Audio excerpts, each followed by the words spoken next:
ओम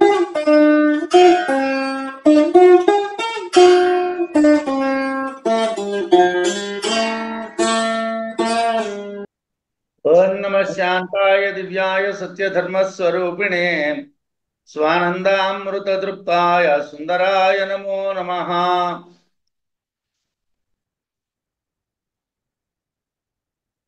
ఉత్తమ పురుషుడు అనేటటువంటి విషయాన్ని గురించి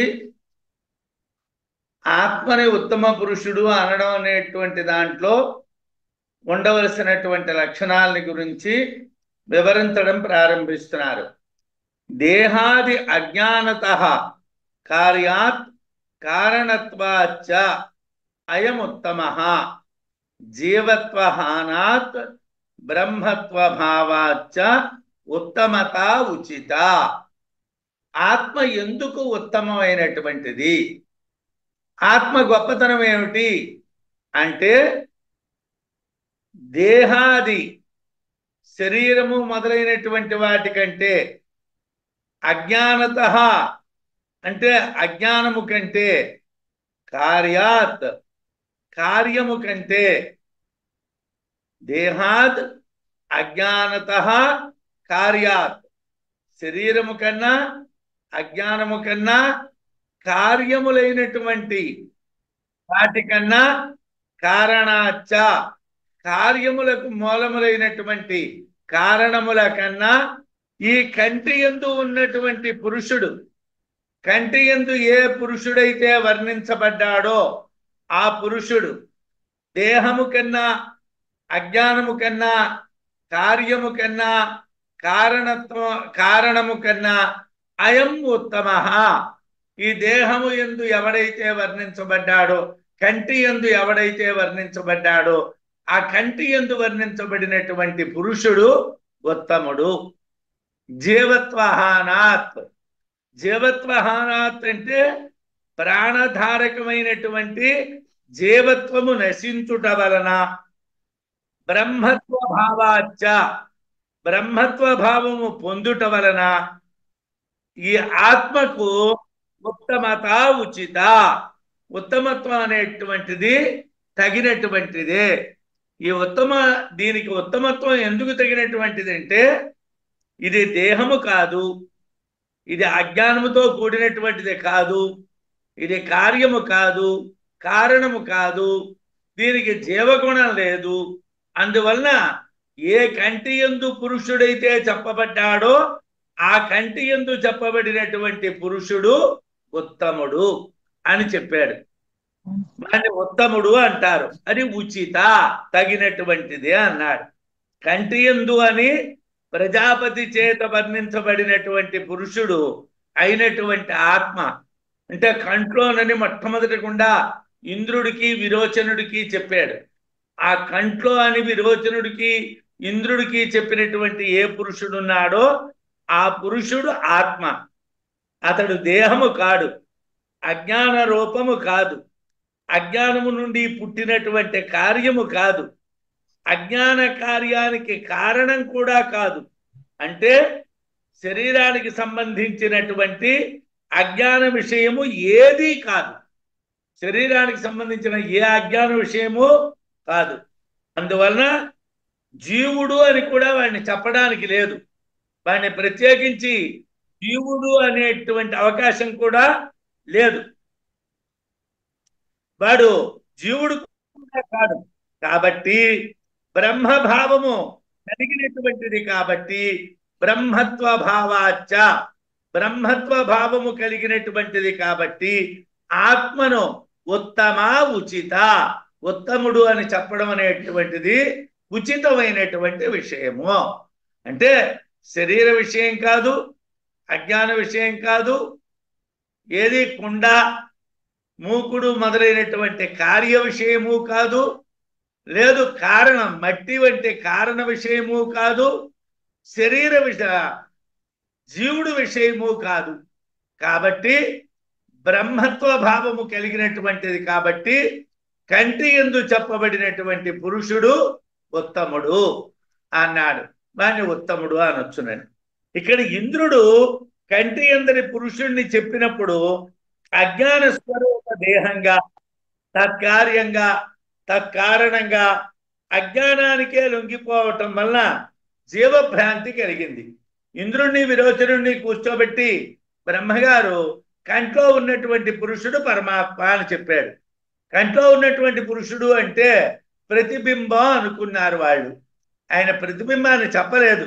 వీళ్ళిద్దరూ అలా అర్థం చేసుకున్నారు. అలా అర్థం చేసుకోవడం వల్ల ఏమిటైంది? ఆ కంట్లో ఉన్నటువంటి పురుషుడు శరీర స్వరూపము అనుకున్నారు. అజ్ఞానానికి సంబంధించినటువంటి శరీరము, అలాగే కారణము, కార్యము, జీవుడు ఇలాంటి భ్రాంతులు పడ్డారు.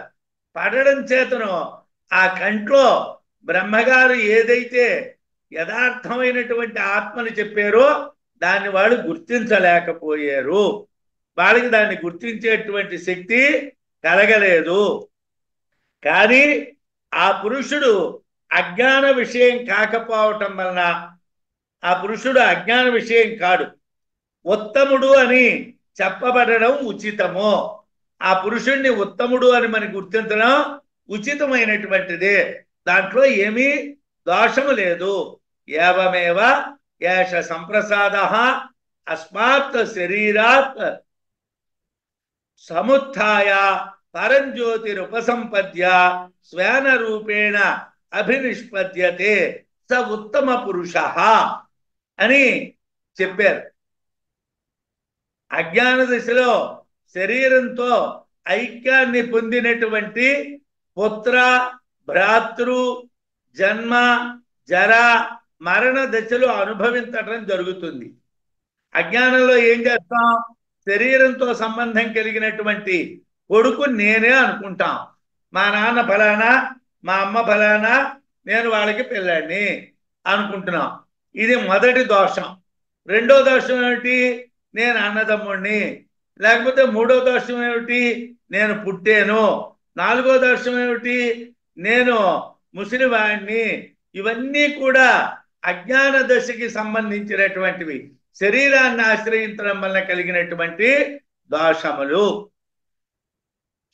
శరీర దశ నుంచి బయటపడి వాయువు మేఘాలు ఆకాశంలో లీనమైపోయినట్లుగా, అంటే మేఘం అనేటువంటిది ఏదైనా ఉన్నదంటే అది ఆకాశంలో కలిసిపోతున్నది, వాయువులు ఆకాశంలో కలిసిపోతున్నాయి. అలాగే శరీరం అనేటువంటి దశ నుంచి మనం బయటపడ్డట్టుగైతే, ప్రజాపతి చేత ఇంద్రుడు ఉపదేశించబడినట్లుగా గురువు చేత మనం ఉపదేశించబడ్డట్టుగైతే, మనం గురువు దగ్గర కూర్చొని ఉపదేశాన్ని పొందాలి. మనకి ఓర్ము ఉండాలి. అందుకే తప్పించి ఏదో ఆయన దగ్గరికి వెళ్ళాము, ఏడాది ఉన్నాం ఇంకా రాలేదు, 2 ఏళ్ళు ఉన్నాం ఇంకా రాలేదు అంటే ఇదేమైనా మందా మాత్ర వేస్తే జ్వరం తగ్గడానికి? ఇదేం కాదు. దీనికి సమయం ఇంత లేదు. నీకు అది అవగాహన అయ్యే వరకు నువ్వు శుశ్రూష చెయ్యాలి. ఇంద్రుడు అలా చేశాడు. చాందోగ్యంలో 101 సంవత్సరాలు చేసినట్టుగా ఉన్నది. మనమేమో పోనీ ఎంత కాదనుకున్నా ఏ గురువు దగ్గరైనా ఒక 5 ఏళ్ళో 10 ఏళ్ళోనా మనం శుశ్రూష చేస్తున్నామా? మనం ఏమీ శుశ్రూష చేయకుండా నాకు జ్ఞానం కావాలండి, నాకు జ్ఞానం కావాలండి ఎక్కడి నుంచి వస్తుందండి? ఎలాగైతే ప్రజాపతి చేత ఇంద్రుడు ఉపదేశించబడ్డాడో అలాగ గురువు చేతను ఉపదేశం పొంది దేహ్యాజ్ఞాన అభిమానం విడిచిపెట్టాలి. శరీరము, కార్యము, అజ్ఞానము, కారణము ఇవన్నీ విడిచిపెట్టాలి. కారణం అంటే మట్టి, కార్యము అంటే కుండ. అజ్ఞానం చేతను కుండ మట్టి మూలాలు అనుకుంటున్నావు, రెండూ కావు. శరీరం మూలం కాదు. ఆ విషయాన్ని మనం గుర్తించాలి. అభిమానాన్ని విడిచిపెట్టి పరమైనటువంటి జ్యోతి స్వరూపంగా ఆత్మ పురుషుడు స్వస్వరూపంతో ప్రకాశిస్తాడు. పరమైనటువంటి జ్యోతి స్వరూపంగా, పరమైనటువంటి జ్యోతి స్వరూపంగా, ఆకాశ స్వరూప కాంతి స్వరూపంగా ఆత్మ పురుషుడు ప్రకాశిస్తాడు. ప్రజాపతి చేత కంటిలో ఉన్నటువంటి వాడు అని ఉపదేశించబడ్డవాడు మొదటివాడు. వాడు ఉత్తమ పురుషుడే, ఆత్మే. కానీ మనం గుర్తించలేకపోయాం. వాడిని గుర్తించాలి. అతడు ఉత్తమ పురుషుడు. తాడును పాము అని భ్రాంతి పడినట్లుగా ఆత్మని దేహంగా భ్రాంతి పడి ఆ భ్రాంతి నశించినటువంటి పిదప తాడే అని గుర్తించినట్లుగా ఉత్తమ పురుషుడు స్వస్వరూపంతో ప్రకాశిస్తాడు. అంటే ఓ తాడును చూసాము, భ్రాంతితో పామనుకున్నాము, భ్రాంతి పోయిన తర్వాత తాడు అని తెలిసింది. అలాగే కంట్లో ఉన్నటువంటి పురుషుడు శరీరం అనుకున్నాం, కంట్లో ఉన్నటువంటి పురుషుడు కార్యం అనుకున్నాం, కంట్లో ఉన్నటువంటి పురుషుడు కారణం అనుకున్నాం, కంట్లో ఉన్న పురుషుడు జీవుడు అనుకున్నాం. ఇవన్నీ అజ్ఞానము. అజ్ఞానం అనే భ్రాంతి తొలగిపోయింది. కంట్లో ఉన్నటువంటి పురుషుడు ఉత్తముడు, పరమాత్మ అని మనం గుర్తించాలి. ఉత్తమ స్వస్వరూపంతో గోచరిస్తాడు. వ్యక్తంగా అజ్ఞానం వలన భావించబడే అక్షిస్వప్న పురుషుల కన్నా, అవ్యక్తంగా భావించబడే సుషుప్త పురుషుని కన్నా ఆత్మ పురుషుడు అంటే తురీయుడు ఉత్తముడు. ఆత్మ పురుషుడు అంటే తురీయం, ఆత్మ అనే తురీయం. మనం జాగ్రత్తలో ఉన్నది, ఆత్మ జాగ్రత్తలో ఉన్నది. వ్యక్తంగా శరీరం ఉండడం చేతను మన ఆత్మని గుర్తించలేము. స్వప్నంలోనే ఆత్మ ఉన్నది, కానీ వాసనలు వ్యక్తంగా ఉండడం వల్ల, మన యొక్క వాసనలు బయట కనిపిస్తూ ఉండడం వల్ల మనం స్వప్నంలో కూడా పరమాత్మని గుర్తించలేము. మరి మనం ఎక్కడ పరమాత్మని గుర్తించగలము అంటే అవ్యక్తంలోని సుషుప్తలో గుర్తించగలము అన్నాం. అవ్యక్తం అంటే అక్కడ కనిపించదు, అక్కడ సుషుప్తిలో పరమాత్మ ఉన్నదన్నాం. కానీ అది కూడా అజ్ఞాన విషయం అవడం చేతను అక్కడ కూడా మనం పరమాత్మ యొక్క నిశ్చయ జ్ఞానాన్ని పొందలేకపోతున్నాం. మరి ఎక్కడ పరమాత్మ నిశ్చయ జ్ఞానమో తురీయంలో, అంటే జాగ్రత్త స్వప్న సుషుప్తుల కన్నా అవతల. వ్యక్తము అంటే జాగ్రత్త స్వప్నము, అవ్యక్తాత్ వ్యక్తయ సర్వే. అవ్యక్తాత్ అంటే సుషుప్త పురుషుడు నుండి, వ్యక్తయ సర్వే అంటే జాగ్రత్త స్వప్నములు రెండూ కూడా బయటకు వచ్చాయి. ఇది బృహదారణ్యక వివరణలు అనుభూతి ప్రకాశంలో చెప్పుకున్నప్పుడు ఈ స్వప్నము, ఈ జాగ్రత్త, ఈ సుషుప్త అనేటువంటి మూడు అవస్థల్ని ఒకదాని నుంచి ఒకటి ఎలా పొందబడతాయి అన్నటువంటి చెప్పుకుంటాం. వ్యక్తుడైనటువంటి వ్యాకృతుడు క్షరుడు, నశించేవాడు. క్షరుడు అంటే నశించేవాడు. క్షర సర్వాణి భూతాని.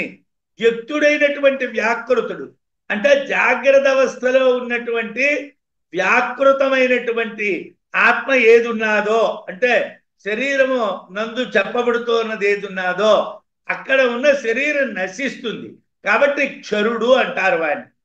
అలాగే స్వప్నం కూడా నశిస్తుంది కాబట్టి వాడిని క్షరుడు అంటారు.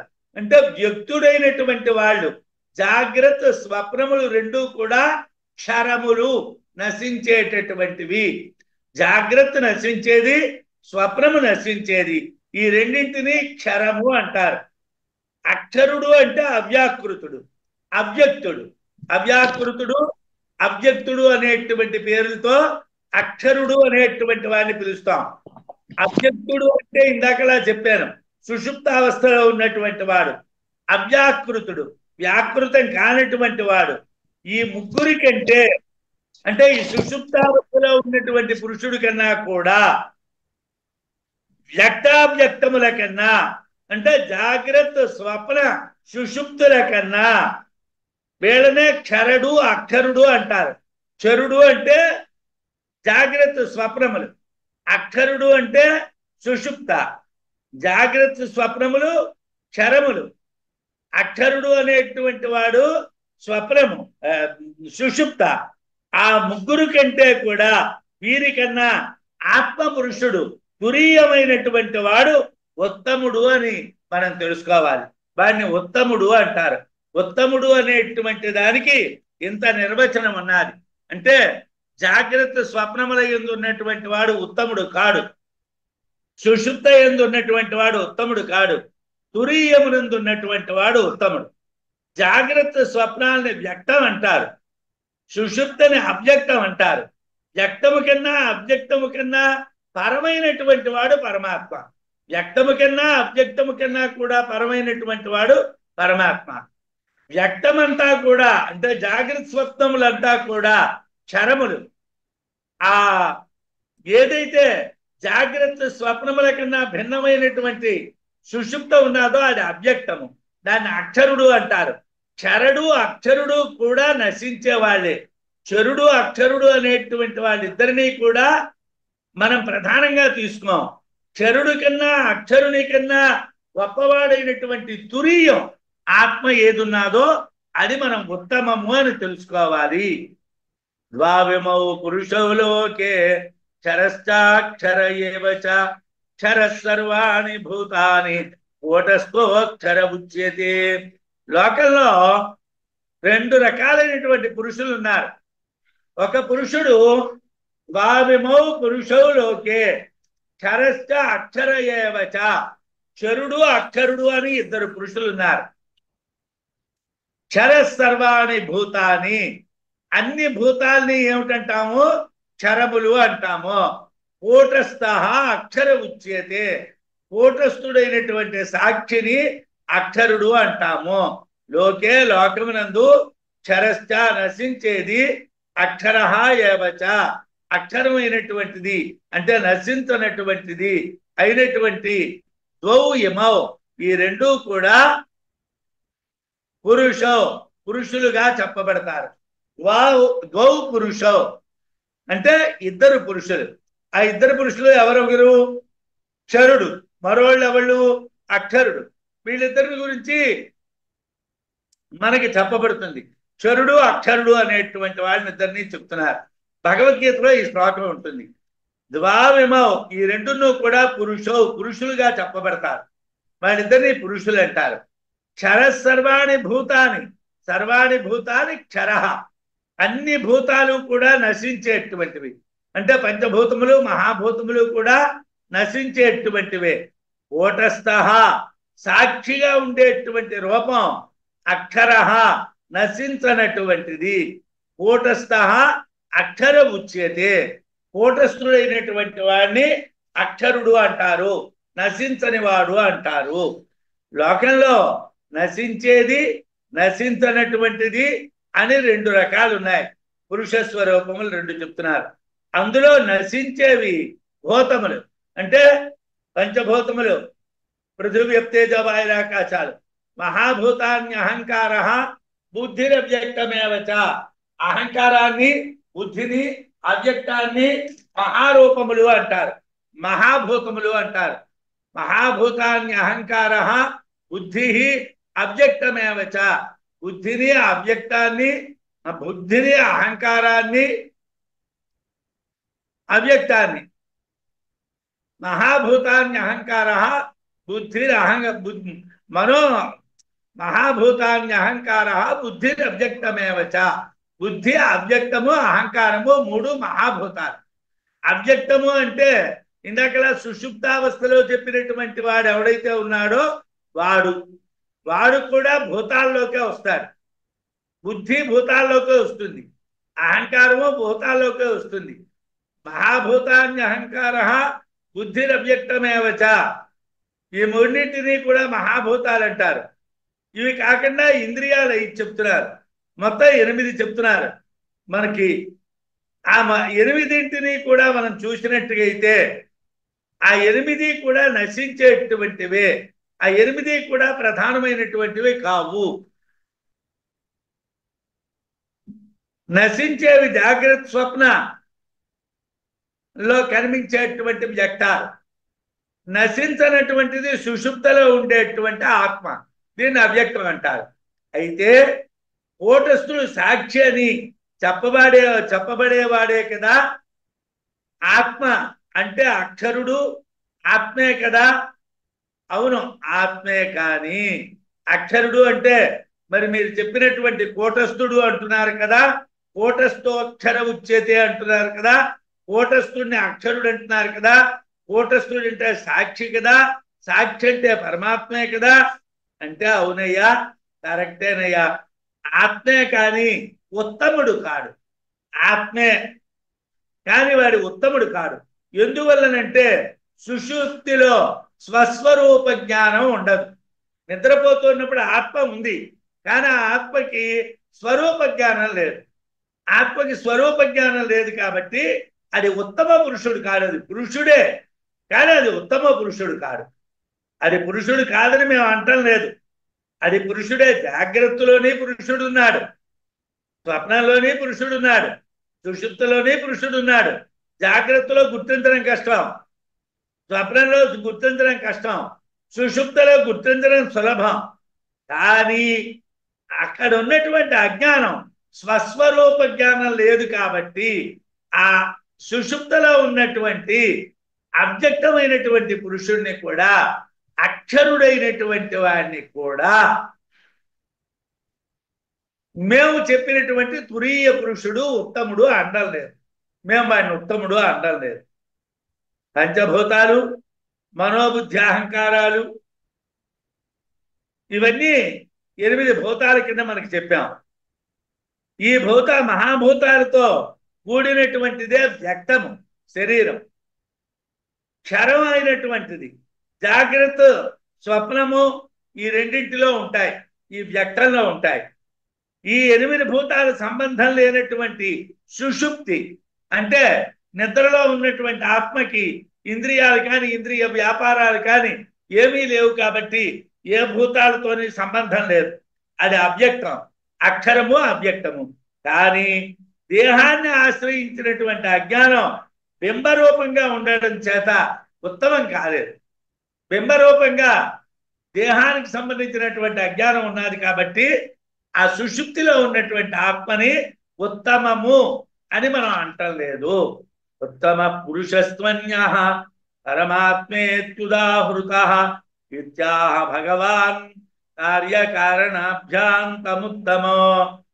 ఈ ఉత్తమ పురుషత్వన్యః పరమాత్మేత్యుదాహృతః అన్నటువంటి వాక్యం కూడా భగవద్గీతలో ఉన్నది. ఇవి సాధారణంగా భగవద్గీతలో ఉన్నటువంటి శ్లోకాలు కనిపిస్తున్నాయి. ఇలా శ్లోకాల్లో ఉండడానికి కారణం ఏమిటంటే ప్రస్థానత్రయం వాళ్ళ కొట్టిన పిండి కాబట్టి వాళ్ళు నోటి మాట్లాడుతూ ఉన్నప్పుడు ఓ దాంట్లోంచి ఓ దాంట్లోకి మాటలు వస్తాయి. ఇప్పుడు మనం ఉపనిషత్తులు చదవకుండా భగవద్గీతకి అర్థం చెప్పామనుకోండి, ఆ కూటస్థోక్షర ఉచ్యతే, సాక్షి ఉత్తముడు, సాక్షి కూటస్థుడు, ఉత్తమ పురుషస్త్వన్యాహ, ఆ కూటస్థుడే ఆ సాక్షి ఉత్తముడు అని మనం అర్థం చెప్పేస్తాం. భగవద్గీతే చదువుకో, భగవద్గీతకి అర్థం చెప్తే పంపలు అంటుకుంటాయి. భగవద్గీతే చదివాం, భగవద్గీతకి అర్థం చెప్తున్నాం, పంపలు అంటుకుంటాయి. అలా కాకుండా ఉపనిషత్తులు బ్రహ్మసూత్రాలు చదివి భగవద్గీత చదివితే అప్పుడు అర్థం చెప్పేటప్పుడు మనం కరెక్ట్గా చెప్పగలం. ఉత్తమ పురుషస్త్వన్యాః పరమాత్మేత్యుదాహృతః ఇత్యాహ భగవాన్ కార్యకారణాభ్యాం తముత్తమో. భగవాన్ కృష్ణ పరమాత్మ ఏమిటని చెప్తున్నాడు? ఇత్యాహ ఓ విషయాన్ని చెప్తున్నాడయ్యా. ఏమిటండి చెప్తున్నారంటే, అన్యస్తు పురుష వ్యక్తావ్యక్తముల కన్నా, క్షరాక్షరముల కన్నా, జాగ్రత్త స్వప్న సుషుప్తుల కన్నా, ఈ 3 రకాలైనటువంటి పురుషుల కన్నా, వ్యక్తములోనే జాగ్రత్త స్వప్నాలు వస్తాయి, అవ్యక్తంలో సుషుప్తి వస్తుంది. కాబట్టి వ్యక్తావ్యక్తములు 2 పురుషులు కూడా తురీయం కాదు, పరమాత్మ కాదు. క్షరంలోని వ్యక్తం వస్తుంది అంటే జాగ్రత్త స్వప్నాలు వస్తాయి క్షరంలోని, అక్షరంలో అవ్యక్తం వస్తుంది, సుషుప్తి వస్తుంది. కాబట్టి అది కూడా పరమాత్మ కాదు. క్షరాక్షరములు పరమాత్మ కాదు. జాగ్రత్త స్వప్న సుషుప్త అవస్థలకు చెందినటువంటిది ఏది కూడా పరమాత్మ కాదు. వేరైనటువంటి పురుషుడు, అన్యస్తు వీళ్ళకన్నా వేరైనటువంటి పురుషుడు ఎవడైతే ఉన్నాడో అతడు ఉత్తమ ఉత్తముడు. పరమాత్మ ఇది ఉదాహృత, వాణ్ణే పరమాత్మ అని చెప్తారండి. అందరినీ పరమాత్మ అనడం కుదరదు, వాణ్ణే పరమాత్మ అనడం కుదురుతుంది. ఎందుకలా కుదురుతుందండి వాణ్ణే పరమాత్మ అనడం? ఇతరుల్ని అనడానికి ఎందుకు కుదరదండి అని అంటే, అవస్థాత్రయంతో సంబంధం ఉన్నప్పుడు వాడు పరమాత్మ కాడు. అవస్థాత్రయ సంబంధం ఉండకూడదు. జాగ్రత్త అవస్థ, స్వప్నావస్థ, సుషుప్త్యావస్థ సంబంధం ఉంటే వాడు పరమాత్మ కాడు. వాడు వ్యక్తావ్యక్త సంబంధం ఉంటే పరమాత్మ కాడు. వాడు క్షరాక్షర సంబంధం ఉంటే పరమాత్మ కాడు. కాబట్టి ఎటువంటి ఏ సంబంధములు లేనటువంటి వాడు పరమాత్మ ఇత్యాహ భగవాన్. భగవాన్ అంటే శ్రీకృష్ణ పరమాత్మ ఇత్యాహ ఈ విధంగా చెప్పారు. కార్యకారణాభ్యాం కార్యకారణముల కంటే ఉత్తమం. ఏమండి తురీయం ఏమిటండి? కార్యము కంటే ఉత్తమము, కారణము కంటే ఉత్తమము. కార్యము అంటే కుండ, కారణము అంటే మన్ను. కార్యము కన్నా కారణము కన్నా ఉత్తమమైనటువంటిది అంటే ఆ మట్టి కన్నా కొండ కన్నా ఉత్తమమైనటువంటిది అని మీకు చాందోగ్యం మొదటి భాగం సద్వితీయ చెప్తూ ఉన్నప్పుడు చెప్పాను. కాబట్టి మనం కార్యకారణాల కన్నా ఉత్తమమైనటువంటిది కాబట్టి దీన్ని ఉత్తముడు అంటారు. అయితే వ్యక్తావ్యక్తములుగా క్షరాక్షరములుగా జాగ్రత్త స్వప్న సుషుప్తులందు చెప్పబడినటువంటి పురుషుడు వేరు, పరమాత్మ వేరు. ఈ పురుషుడు వేరు, పరమాత్మ వేరు అంటే ద్వంద్వం రాదా? ఏమండి మీరు పురుషులు ఇద్దరున్నారంటారా, ఒక పురుషుడు ఉన్నాడా అంటే ఒక్కడే పురుషుడండి. ఏకమేవ అద్వితీయం బ్రహ్మ, ఇద్దరు లేరండి. మరి ఇద్దరు లేరని మీరు అంటున్నారు కదండి. మీరు వ్యక్తావ్యక్తమైనటువంటి వాడు ఒక పురుషుడా, క్షరాక్షరమైనటువంటి వాడు ఒక పురుషుడా, జాగ్రత్త స్వప్న సుషుప్తుల యందు ఉన్నటువంటి వాడు ఒక పురుషుడా? వీడో పురుషుడా? ఓవేళ వీడో పురుషుడు అంటే వీళ్ళకన్నా అతీతమైనటువంటి వాడు పరమాత్మ అని అంటున్నారు కదా, వాడొక పురుషుడా అంటే ఇద్దరు పురుషులు ఉన్నారా? ఇద్దరు ఉన్నారని మీరు చెప్తారా? రాదు. ఎందుకోసం? అజ్ఞానం వలన వ్యక్తావ్యక్తములుగా క్షరాక్షరములుగా జాగ్రత్త స్వప్న సుషుప్తులందు గుర్తించబడనటువంటి పరమాత్మ అజ్ఞానం నశించగా గుర్తింపబడుతున్నాడు. యథార్థంగా పరమాత్మ జాగ్రత్తలోనే మనలో ఉన్నాడు, స్వప్నంలోనే మనలో ఉన్నాడు, సుషుప్తిలోనే మనలో ఉన్నాడు. మనం వాడిని గుర్తించలేదు. ఎందుకు గుర్తించలేదండి అని అంటే అజ్ఞానం. ఈ మూడు దశల్లోనే అజ్ఞానం. వ్యక్తము అంటే జాగ్రత్త స్వప్నాలు కాబట్టి అక్కడ మనం గుర్తించలేదు. అవ్యక్తము అంటే సుషుప్తి కాబట్టి అక్కడ అజ్ఞానం మనం గుర్తించలేదు. క్షరము అంటే భూతములు కాబట్టి మనం గుర్తించలేదు. అక్షరము అంటే సుషుప్తి కాబట్టి మనం గుర్తించలేదు. మనం గుర్తించబడడానికి కారణం అజ్ఞానం. ఇదే ఇప్పుడు ఆ అజ్ఞానం తొలగిపోయింది. తొలగిపోయిన తర్వాత జాగ్రత్త లేదు, స్వప్నము లేదు, సుషుప్త లేదు. అప్పుడు వ్యక్తం లేదు, అవ్యక్తం లేదు, క్షరం లేదు, అక్షరం లేదు.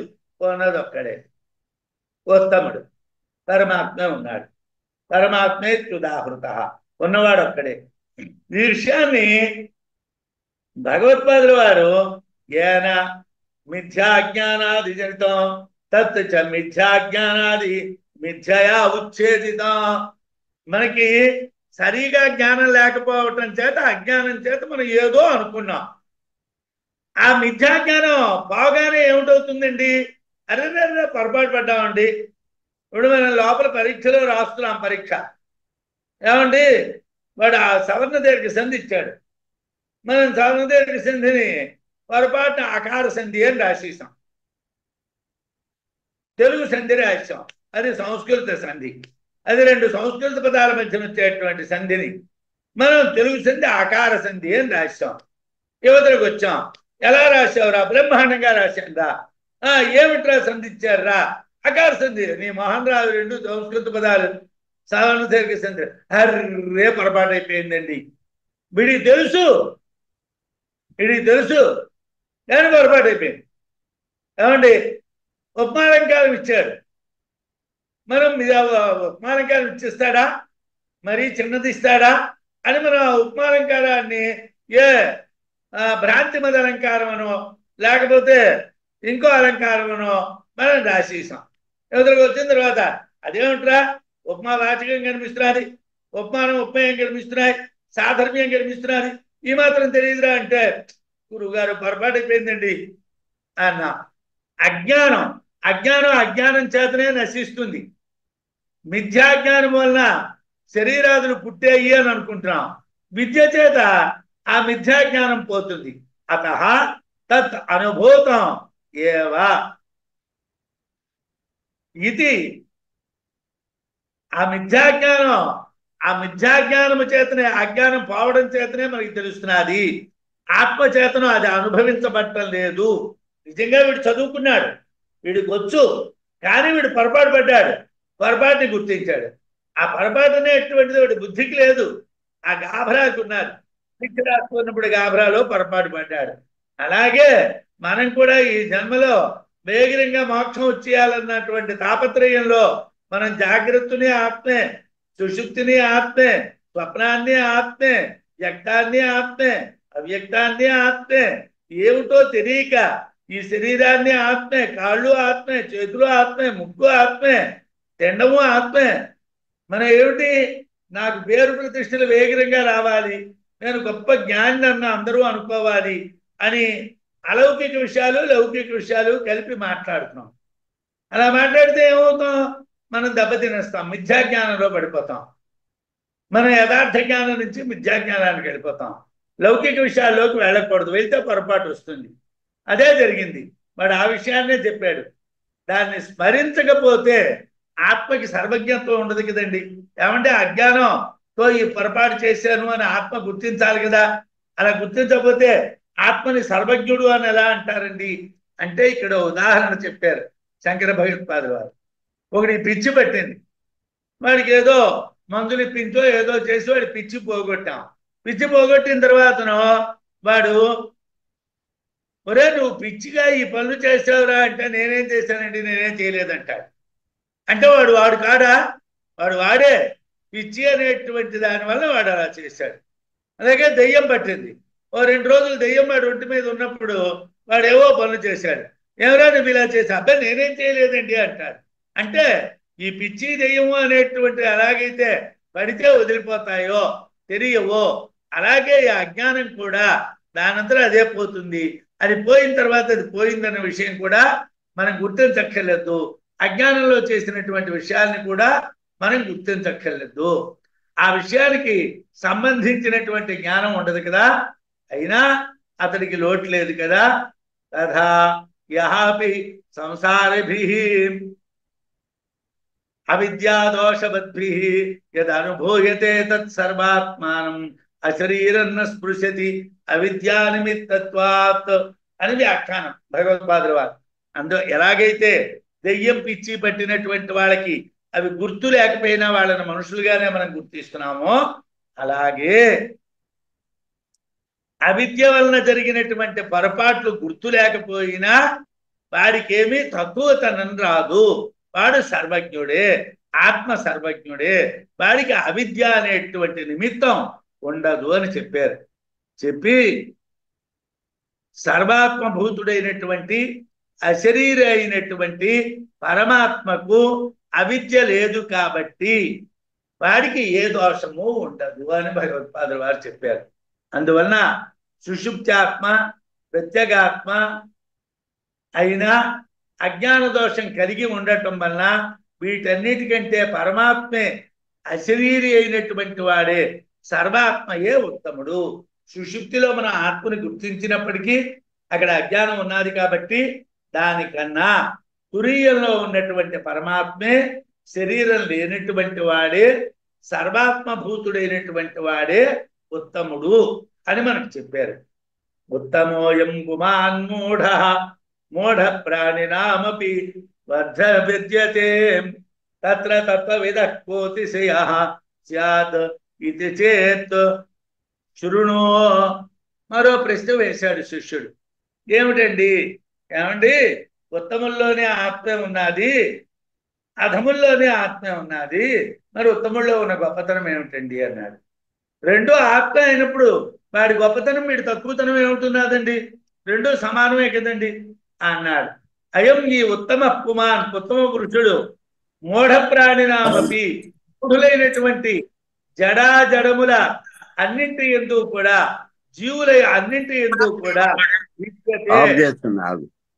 ఈ ఉత్తమ పుమాన్ ఉత్తమ పురుషుడు మూఢ ప్రాణినామపి మూఢులైనటువంటి జీవులన్నింటి యందు కూడా విద్యతే కలడు. తత్ర ఈ విషయంలో తత్వవిద తత్వజ్ఞాని అతి కహ అతిశయ స్యాత్ ఏమి గొప్ప కలిగినటువంటి వాడవుతాడు ఇది చేత్ అంటే శృణు చెప్తున్నాను విను. ఏమయ్యా, మూఢులైనటువంటి వాళ్ళలో ఉన్నది ఆత్మే, తత్వజ్ఞానులైనటువంటి వాళ్ళలో ఉన్నటువంటిది ఆత్మే అయితే మరి మూఢుడికి తత్వజ్ఞానికి తేడా ఏమిటయ్యా? వాడి గొప్పతనం ఏమిటయ్యా? వీడి తక్కువతనం ఏమిటయ్యా? ఏమిటి తేడా అయ్యా అని అడిగాడు. అడిగితే చెప్తున్నాడు. ఏమిటి చెప్తున్నాడు? ఏమయ్యా, ఏమిటి నీకు అర్థం కాలేదు? నేను చెప్తాను విను. ఏమిటి అంటున్నాడు? సర్వాత్మకుడుక ఉత్తమ పురుషుడు చరాచరములైనటువంటి అన్ని ప్రాణుల యందు ఉంటాడు కదా. మరి తత్వజ్ఞాని గొప్పతనం ఏమిటి? జ్ఞాని అయినా అజ్ఞాని అయినా ఉత్తమ పురుషుడే కదా.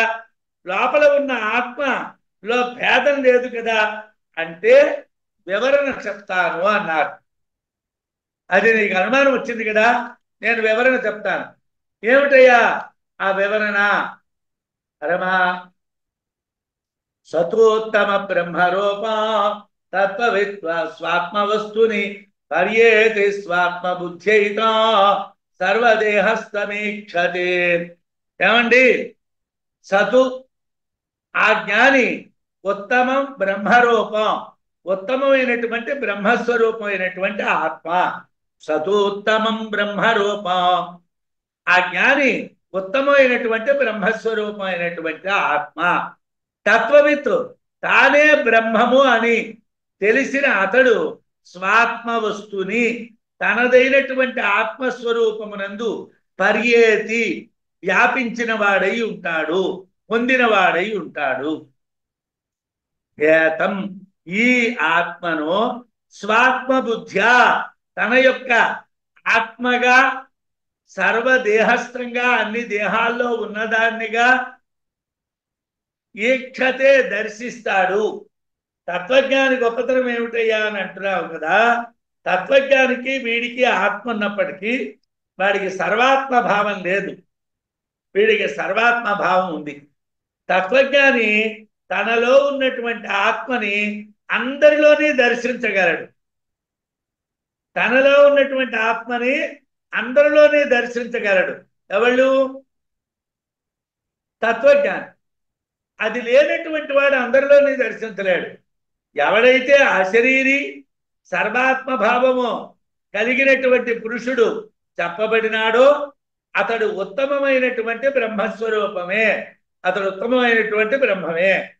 తత్వజ్ఞానం కలవాడు తానే అయినటువంటి ఆత్మ వస్తువునందే వ్యాపించి ఉంటాడు. తత్వజ్ఞానం కలవాడు ఆత్మలోనే వ్యాపించి ఉంటాడు. వాడికి దేహాభిమానం కానీ, ఇంద్రియాభిమానం కానీ, మనోభిమానం కానీ, అహంకారాభిమానం కానీ, బుద్ధి అభిమానం కానీ వాడికి ఉండవు. వాడు ఆత్మలోనే వ్యాపించి ఉంటాడు. ఆ ఆత్మతత్వం తానే అయినటువంటి అన్ని శరీరాల్ని దర్శిస్తుంది. ఆత్మ ఒక్కటే కాబట్టి వాళ్ళలోని వాడు ఆత్మను దర్శించడమే కాదు, అందరిలో ఉన్నటువంటి ఆత్మతత్వాన్ని కూడా వాడు దర్శిస్తాడు, వాడు చూస్తాడు. అంటే ఉత్తమ పురుషుడు సర్వాత్మ భావాన్ని కలిగి ఉంటాడు. అన్ని ఆత్మలు ఒక్కటే అన్నటువంటి జ్ఞానం వాడికి ఉంటుంది.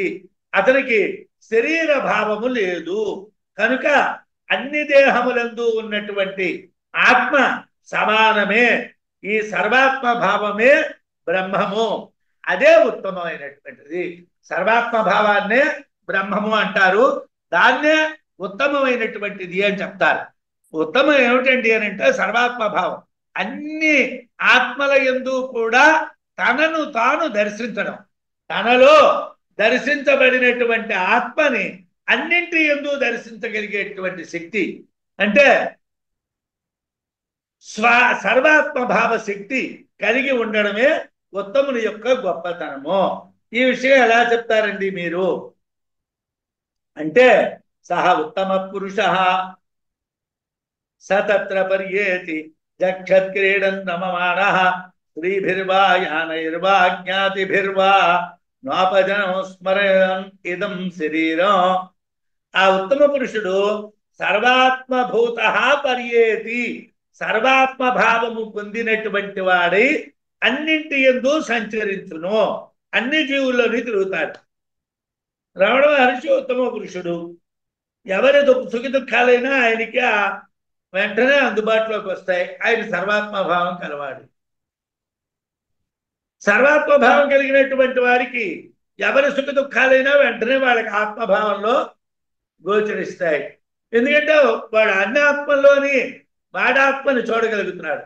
వాడి ఆత్మ వేరు, ఇతరుల యొక్క ఆత్మ వేరు అని చూడడం లేదు. కాబట్టి వాడేమొచ్చి ఉత్తమ పురుషుడు అయ్యాడు. సర్వాత్మ భావాన్ని పొందుతున్నాడు. సర్వము తానే అని దర్శిస్తాడు. క్వచిత్ ఇంద్రాత్మనా జక్షతాసన్. ఒకప్పుడు స్వర్గంలో ఉన్నటువంటి ఇంద్రుని యొక్క భావంతో నవ్వుతాడు. భక్షయన్ బా భక్ష్యాన్. ఏవో తినవలసినటువంటి వస్తువుల్ని తింటూ ఉంటాడు. అంటే శరీరం నందు ప్రవర్తించాను అంటే అన్ని శరీరంలోని ప్రవర్తిస్తాడు. ఇంద్రుడే కాదు, ప్రతి శరీరంలోని నవ్వుతూ ఉంటాడు, ప్రతి శరీరంలోని తింటూ ఉంటాడు, ప్రతి శరీరంలోని ఆడుకుంటూ ఉంటాడు. ఉపజనం అంటే శరీరం, శరీరం యొక్క ప్రాధాన్యం లేనటువంటి వాడు, సర్వాత్మ భావం కలిగినటువంటి వాడు అని ఉత్తమ పురుషుణ్ణి గుర్తించాలి. ఇంద్రరాజాది దేహేషు నానాఖ్యానాని భక్ష ఖాద్యాని భక్షయన్ బాలై సాకం హసన్ స్త్రీభిః కదాచిద్రమతే సదా. ఏమండి, ఆత్మజ్ఞాని అయినటువంటి వాడు అందరిలోని కలిసిపోయే ఉంటాడు. వాడు చిన్నపిల్లలా ఆడుకుంటాడు, పెద్దవాళ్ళ మాట్లాడుతాడు, కోరికలు కలిగినటువంటి వాళ్ళలాగా అందరితోని కలిసిమెలిసి తిరుగుతాడు. ఇంద్రరాజాది దేహేషు, ఇంద్రుడు మొదలైనటువంటి ప్రభువుల యొక్క శరీరమునందు నానా ఖాద్యాన్ని భక్షయన్, అనేక విధాలైనటువంటి ఆహారములను స్వీకరిస్తూ అనుభవిస్తూ బాలై సాకం హసన్, పిల్లలతో సహా నవ్వుతూ స్త్రీభి, స్త్రీలతో కదాచిత్ ఒకనొకప్పుడు రమతే రమిస్తూ భోగించుచుండును. ఏమండి, సర్వాత్మభూతుడైనటువంటి ఆత్మ ఎవరికీ అంటకుండా ఏ చెట్టు కిందో పుట్ట కిందో ఎక్కడో కూర్చుంటాడా? కూర్చోడు. అగస్త్యుడు అనేకమైనటువంటి భోగాల్ని కల్పించి లోపాముద్రతో కలిపి అనేక లోకాల్లో విహరించాడు అని వర్ణించాడు. అదేమిటండి అని అంటే, సర్వాత్మ భావంలో అన్నింటిలోని అందరూ విహరించగలరు. యోగులకి సర్వాత్మ భావం ఉంటుంది, జ్ఞానులకి సర్వాత్మ భావం ఉంటుంది. అజ్ఞానికి సర్వాత్మ భావం ఉండదు. ఎందుకంటే అజ్ఞానం వల్ల నేను నేను నేను అని దేహభావం వల్ల బాధపడుతూ ఉంటారు. శరీరం శరీరం శరీరం శరీరం, అంతా నాదే అంతా నాదే అంతా నాదే అని బాధపడుతూ ఉంటాడు. శరీరాన్ని ఆశ్రయించుకో బతుకుతూ ఉంటాడు.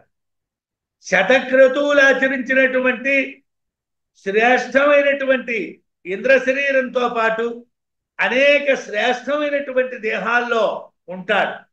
అనేక విధాలైనటువంటి భోగాల్ని అనుభవిస్తాడు. చాలా చిన్న వయస్సు కలిగినటువంటి పిల్లలతో కూడా నవ్వుతూ గడుపుతాడు. జ్ఞానాన్ని ఆటంకంగా భావించేటువంటి స్త్రీలతో రమిస్తూ తిరుగుతాడు. జ్ఞానానికి పరమమైనటువంటి ఆటంకం స్త్రీ అయినప్పటికీ ఆత్మజ్ఞాని అయినటువంటి వాడు, సర్వాత్మ భావం కలవాడు, ఆ స్త్రీల యందు కూడా రమిస్తూ ఉంటాడు. వాడికి ఎక్కడా కూడా దేహం అంటూ అంటదు. అంటే దేహమందలి అభిమానం లేకుండా లోక ధర్మాలన్నింటినీ వాడు చేస్తూ ఉంటాడు. దేహ ధర్మాలు ఏమీ లేకుండా లోక ధర్మాలని అంటకుండా వాడు నడుస్తాడు. ఆత్మజ్ఞానానికి దూరంగా కాకుండా, వాడు ఆత్మజ్ఞానానికి దూరం కాకుండా ఉంటాడు. వాడు ఎప్పుడూ కూడా శరీర ధర్మాలకి లొంగిపోడు. ఇలాగా అనుభవించుట దోషం కదండి. ఏమండి, ఇలా మరి తిరుగుతూ ఉంటే వాడి బ్రహ్మజ్ఞానం ఎక్కడ నిలబడుతుందండి? దేహాధీన ముందు తాను అనుభవించినవి ఆ జ్ఞానికి గుర్తుండవా? ఏమండి, నేను చిన్నపిల్లలతో గెంతాను, నేను ఆడవాళ్ళతో తిరిగాను, నేను భాగాలు అనుభవించాను. ఈ భాగట్టాలు వాడు జ్ఞానిగా మారిన తరువాతను, వాడికి ఆత్మజ్ఞానం కలిగిన తరువాత వాడికి గుర్తుండవా అని అడిగితే స ఉన్మత్తేన గృహీతం గ్రహ గృహీతేన వా యదనుభూతం తద్ ఉన్మాదాద్యపగమే అపి స్మర్తవ్యం స్యాత్. ఒకటి పిచ్చి పట్టింది, ఆ పిచ్చి పోయింది. వాడు పిచ్చితో ఉంటూ ఉన్నప్పుడు చేసినటువంటి విషయాలు వాడికి గుర్తులేదు. అలాగే ఒకటి దెయ్యం పట్టింది, ఆ దెయ్యం పోయింది. వాడు దెయ్యం పట్టినప్పుడు చేసినటువంటి పనులు వాడికి గుర్తులేవు, వాడికి గుర్తులేవు. మరి ఎలాగండి అంటే పిచ్చి దెయ్యము మొదలైనటువంటి అంటినప్పుడు కలిగినటువంటి అనుభవాలు గుర్తుండవు కదా. ఏమిరా నువ్వు అలా వాడిని కొట్టేసావు అంటే బే నేనెప్పుడు కొట్టానండి అంటాడు. వాడికి పిచ్చి పెట్టినప్పుడు వాడు కొట్టాడు, వాడికి అది గుర్తులేదు. అలాగే దెయ్యం పెట్టినప్పుడు వాడు బాధలు పెట్టాడు, అది వాడికి గుర్తులేదు. అలాగే తథా ఇహ అపి సంసారిభి అవిద్యాదోషవద్భి యదనుభూయతే తత్ సర్వాత్మానం అశీరన్న స్పృశతి అవిద్యా నిమిత్తాభావాత్. అంటే అవిద్య లేకపోవటం వలన సంసారంలో అనుభవించేటువంటి అనుభవాల యొక్క దోషాలు జ్ఞానికి గుర్తుండక్కర్లేదు. నేను ఈ భోగాలను అనుభవించాను, నేను ఆడవాళ్లతో తిరిగాను, నేను చిన్నపిల్లలతో ఆడుకున్నాను, నేనేమో శరీరంతో ఈ పనులు చేశాను అన్నటువంటి విషయం వాడు అజ్ఞాన దశ పోయిన తరువాత వాడికి గుర్తు ఉండక్కర్లేదు. దేహాభిమానం లేకపోవటం వలన ఉత్తముని యందు ఆ దోషాలు అంటవు, ఉత్తముడైనటువంటి ఆత్మకి ఆ దోషాలు అంటవు. జ్ఞాన ఎక్కువాపి జ్ఞాతిభిశ్చ సహితో మదతే ఖలు న కదాచిత్ స్మరత్యేతత్ వపుర్జన సమీపగం.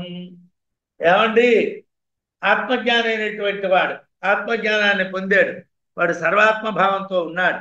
వాడు సర్వాత్మభావంతో వాడు ప్రవర్తిస్తూ ఉన్నటువంటి సమయంలో మీరు ఫలానా అప్పుడు బండి మీద వెళ్ళారు కదండి, మీరు ఫలానా అప్పుడు మీ అన్నయ్య గారితోనో తమ్ముడు గారితోనో ఆడుకున్నారు కదండి, మీరేమో ఇలా ప్రవర్తించారు కదండి అంటే వాడికి అవి అక్కర్లేదు.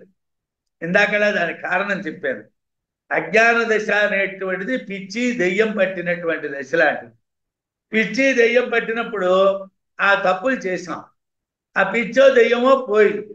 అవి పోయిన తర్వాత కూడా నాకు అప్పుడు పిచ్చి పెట్టింది, ఆ పిచ్చి పెట్టినప్పుడు అలా వాడిని బక్కిరాను, ఇల్లి వీడిని కొరికాను, అలా వాడిని కొట్టాను, ఇవన్నీ అనుకోడు కదండి.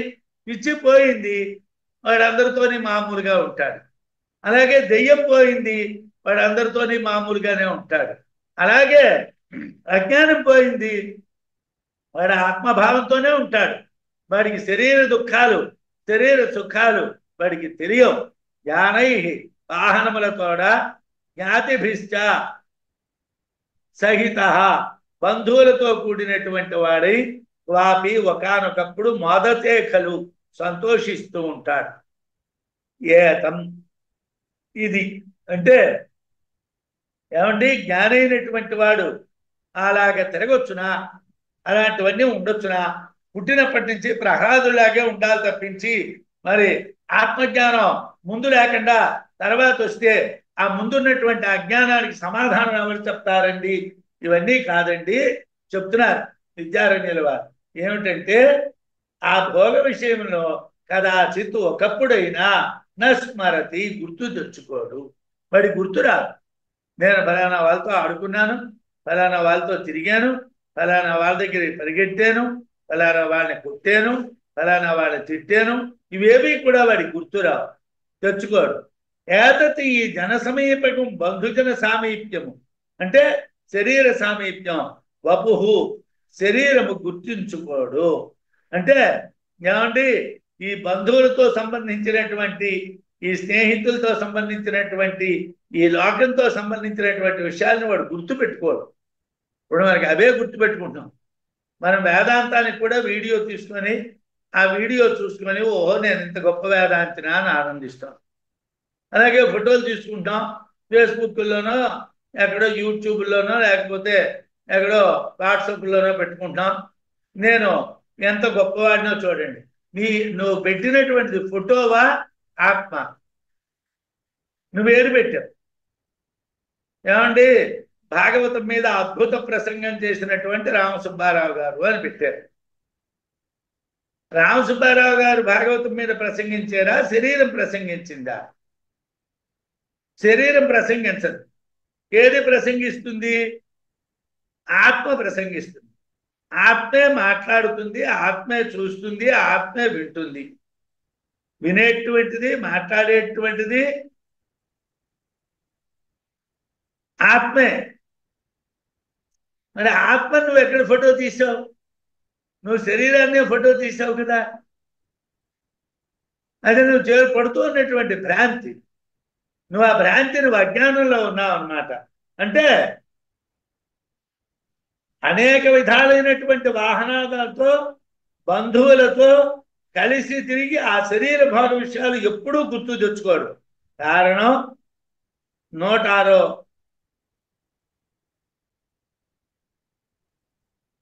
మనం 68వ శ్లోకం వివరణలో చెప్పారు. కారణం ఏమిటండి అని అంటే, పిచ్చి పెట్టిన వాడు, దెయ్యం పెట్టిన వాడికి మళ్ళీ సాధారణ స్థితి వచ్చిన తర్వాత ఎలాగైతే వాడు చేసిన పనులు జ్ఞాపకం ఉండవో, అలాగే అజ్ఞానంతో చేసినటువంటి కార్యములు జ్ఞానాన్ని పొందిన తరువాత స్మరణకు రావు, గుర్తుకు రావు అని చెప్పారండి. స్త్రీ పుంసయో అన్యోన్యోపగమేన జాయతే ఇది ఉపజనం అని, స్త్రీ పురుషుల యొక్క సంభోగంతో కలిగినటువంటిది శరీరం. ఈ శరీరాన్ని గుర్తుంచుకోడు, ఈ శరీర విషయాల్ని గుర్తు తెచ్చుకోడు అన్నటువంటిది ఒకటి. ఆత్మభావేన ఆత్మ సామీప్యేన వా జాయతే ఇది ఉపజన. ఆత్మభావంతో ఆత్మకి దగ్గరగా ఉండడానికి కూడా ఉపజనము అంటారు. ఉపజనము అంటే శరీరం. ఏ శరీరం అండి? స్త్రీ పురుషుల యొక్క సంభోగం వల్ల కలిగినటువంటి శరీరం పాంచభౌతికం. ఆత్మ సామీప్యంతో, ఆత్మభావంతో కలిగినటువంటి శరీరము అభౌతికం, అలౌకికం. అది ఆత్మస్వరూపం. అంటే శరీరానికి దగ్గరగా ఉంటుంది కాబట్టి దాన్ని ఉపజనం అంటారు.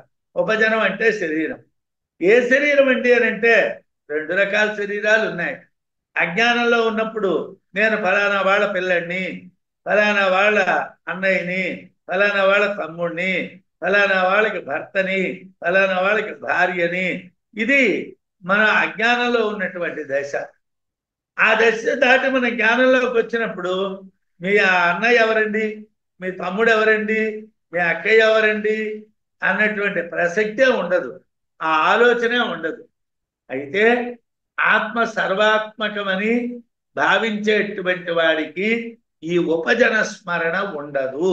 శరీరాన్ని గురించి ఆలోచించేటువంటి గుణమే వాడికి ఉండదు. ఏతద్దేహేన తాదాత్మ్య భ్రాంత్యా దుఃఖమభూత్పురా వివేకేన భ్రమేపేతే తద్దుఃఖం నాద్య వీక్ష్యతే. ఏమండి, దుఃఖం ఎందుకు కలుగుతున్నది, సుఖం ఎందుకు కలుగుతున్నది? ఆత్మ అజ్ఞానం నుండి తొలగిపోయిన తర్వాత అంటే ఏతద్దేహేన తాదాత్మ్య భ్రాంత్యా దుఃఖం అభూత్ పురా. పురా అంటే ఇంతకు ముందు అజ్ఞానం దశలో ఉన్నప్పుడు, అజ్ఞానం యొక్క అవస్థలో ఉన్నప్పుడు, ఏతద్దేహేన ఈ శరీరముతో తాదాత్మ్య భ్రాంత్యా ఏకీకృతమైనటువంటి భ్రాంతి చేత, అంటే ఈ శరీరము ఈ ఆత్మ ఒకటే అనేటువంటి భ్రాంతి చేతను దుఃఖం అభూత్, దుఃఖం కలిగింది. దుఃఖం ఎందువల్ల వచ్చిందండి? ఈ శరీరము ఆత్మ ఒకటి అనేటువంటి భ్రాంతి వలన వచ్చింది. వివేకేన అంటే వివేచన చేతను, విచారణ చేయడం చేతను, భ్రమే అపేతే అజ్ఞానం పోయింది. పోతే తద్దుఃఖం అంటే ఆ అజ్ఞానం వల్ల కలిగినటువంటి దుఃఖం అద్యా ఇప్పుడు నవేక్షతే కనిపించడం లేదు. ఏమండి, జ్ఞానంలోకి వచ్చామనుకోండి, జ్ఞానంలోకి వస్తే ఆ శరీరం వల్ల కలిగినటువంటి దుఃఖం మరిచిపోయాం. ఆ దుఃఖాలు ఏవి గుర్తులేవు. ఏమండి, అప్పుడు మీరు భోజనం లేకుండా ఉండేవాళ్ళండి, ఏమండి మీరు అప్పుడు నిద్ర లేకుండా ఉండేవాళ్ళండి, ఏమండి అప్పుడు మీరు అలా ఊరు వెళ్ళేవారండి, ఏమండి వాళ్ళప్పుడు మీరు ఇల్లు తినేవాళ్ళండి, ఇవన్నీ వాడికి అక్కర్లేదు. ఆత్మజ్ఞానం కలిగిన తరువాతను దేహకృతముగా కలిగినటువంటి దుఃఖాలు పోతాయి, వాటంతటా అవే పోతాయి, వాటికి దేంతోనే సంబంధము లేదు. అంటే అజ్ఞానకృతమైనటువంటి దుఃఖం అజ్ఞానం నశించినటువంటి తరువాత తెలియబడదు, అది ఆటోమేటిక్గా పోతుంది. దేహ భ్రాంతి ఉన్నంత వరకే సుఖ దుఃఖాలు, దేహ భ్రాంతి నశించిన తరువాత జ్ఞానభావము కలిగినటువంటి తరువాత సుఖ దుఃఖాలు గుర్తురావు. అంటే భ్రాంతి జ్ఞానం వలన పోతుంది. పోతే సర్వాత్మ భావం పొందినటువంటి వాడికి ఎటువంటి దుఃఖము ఉండదు అని చెప్పారు. ఇంద్రరాజాది దేహేషు నాదాత్మ్యం పురాపి చ అతో నద్దేహ శంకాపి అస్య న విద్యతే పురాపి చ అంటే అజ్ఞాన దశలో కూడా ఇంద్రరాజాది దేహేషు ఇంద్రుడు రాజు మొదలైనటువంటి శరీరాలు పొందినటువంటి సమయంలో కూడా నా తాదాత్మ్యం ఐక్యత లేదు, ఆత్మ శరీరము ఒకటి అవడము అనేటువంటి ప్రశ్న లేదు. ఇంద్రుడు రాజులు మొదలైనటువంటి దేహాల్ని పొంది భోగాలు దుఃఖాలు అనుభవించినటువంటి సమయంలో కూడా శరీరానికి ఆత్మకి ఐక్య భావం లేదు, రెండు ఒకటి కావు. అత అందువలన దేహ దుఃఖ శంక, ఆ శరీరం వల్ల దుఃఖాలు కలిగేయి అనేటువంటి సంశయం సందేహం ఏదైతే ఉన్నదో ఆ ఇంద్రాది రాజాది దేహ సంబంధమైనటువంటి దుఃఖ విషయకమైనటువంటి సందేహము అపిచ అది కూడా అస్య ఈ అశరీరి సర్వాత్మమైనటువంటి ఉత్తముడైనటువంటి వారికి నవిద్యతే లేదు. ఎవడైతే సర్వాత్మభూతుడైనటువంటి వాడు అశరీరి శరీర సంబంధము లేనటువంటి వాడు అయినటువంటి ఉత్తముడికి ఆ దేహాది దుఃఖముల వలన కలిగినటువంటివి లేవు. ఎందుకు లేవండి? వాడు ఆ ఇంద్రుడు రాజు మొదలైనటువంటి శరీరాలతో ఉన్నప్పుడు కూడా వాడు ఆత్మతో అనుభవించలేదు. ఆ శరీరాలు ఆయా దశలను అనుభవించే, ఆ శరీరాలు ఆయా దశల్ని వదులుకున్నాయి. ఎలాగండి అంటే వివరణ చెప్తారు. అజ్ఞానిగా ఉన్నప్పుడు కూడా ఇంద్ర రాజు మొదలైనటువంటి శరీరాలతో ఐక్య భావం లేదు.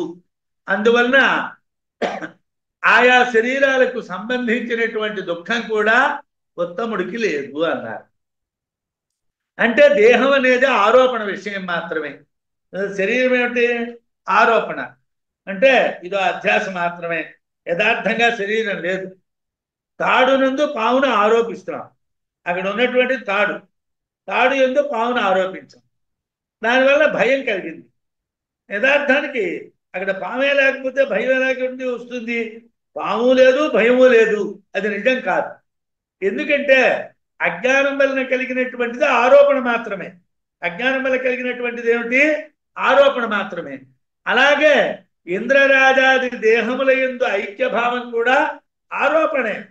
వీడు ఇంద్రుల్లా భోగాలు అనుభవించాడు, వీడు రాజులా భోగాలు అనుభవించాడు, వీడేవో ఆ పనులు చేశాడు, ఇవన్నీ కూడా ఆరోపణలు మాత్రమే, యథార్థం కాదు. అందువలన దుఃఖం అనేటువంటిది అసలు లేనే లేదు. దుఃఖం అనేటువంటిది లేనే లేదు. ఎందువల్ల లేదండి? అది ఆరోపణ. ఇప్పుడు పావు ఉన్నది అనుకున్నావు, పావే లేదు. పావు లేకపోతే భయం ఎక్కడ ఉన్నదండి? ఉన్న తాడు మాత్రమే. అజ్ఞానంతో దాన్ని పావు అనుకున్నాము, జ్ఞానం కలిగిన తర్వాత తాడని తెలిసింది. భయం ఏమిటి? అంటే భయానికి కారణమే లేనప్పుడు భయం ఎక్కడ ఉంటుంది? అందువల్ల దుఃఖానికి కారణమే లేనప్పుడు దుఃఖం ఉండదు కదా. దుఃఖాన్ని తద్దేహగాని సాక్షి సర్వాణ్యవేక్షతే, సాక్షి ఆత్మత్వాభిమాని సన్ జ్ఞానీత్యా తాన్యభిమన్యతే. సాక్షి అయినటువంటి ఆత్మ తద్దేహగాని ఆయా శరీరములందు ఉన్నటువంటి సర్వాణి అన్ని సుఖములను అవేక్షతే దర్శించును. శరీరాల్లో ఉన్నటువంటి సుఖాలని ఆత్మ, సాక్షి స్వరూపమైనటువంటి ఆత్మ చూస్తూ ఉంటుంది.